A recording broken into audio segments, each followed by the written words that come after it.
Video 2 in a series of 3 on the 5 dysfunctions of a team. In my first video, I spoke about Chernobyl, about how a toxic leadership style allowed the trust to be collapsed, where staff members weren't willing to be vulnerable and they weren't willing to push back and have healthy debates when they didn't feel that it was right to test out a nuclear reactor.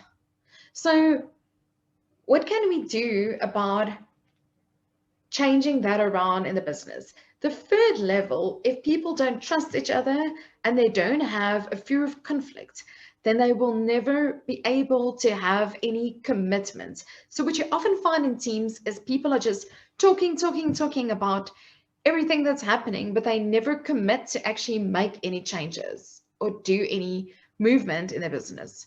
So in your team, are you actually taking minutes? Are you actually putting action plans in place and delegating specific tasks to people?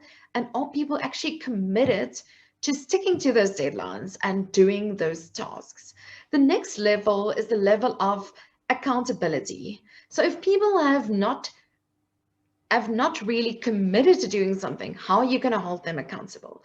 And accountability shouldn't just be the responsibility of the team leader. You should also have something called group accountability. So when the team has committed to doing something together, how do they hold each other accountable? Do you have a buddy system where people check in on each other? Do they set goals with each other and talk about it in your meetings on a weekly or monthly basis? And do they have a reward if they're actually making those goals and achievements? And is there a punishment if people don't make those goals or hit those targets? So if we're looking at the 4 levels that we've covered so far, it starts off with a lack of trust, which is shown through a lack of vulnerability.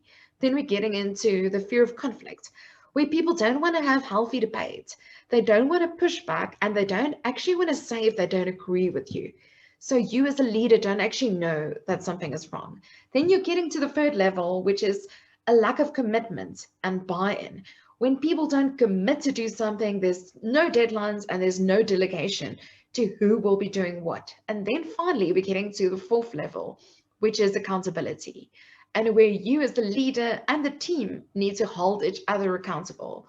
Hi, I'm Jukka van Dam. I join leaders and teams and help them grow into something quite wonderful. And I'd love to help you and your team transform and do amazing things in your business. Hit the subscribe button or hit the bell if you want to get notifications of the videos, or reach out if you want an intervention for you or your team to become better team players and better leaders. Have a wonderful day.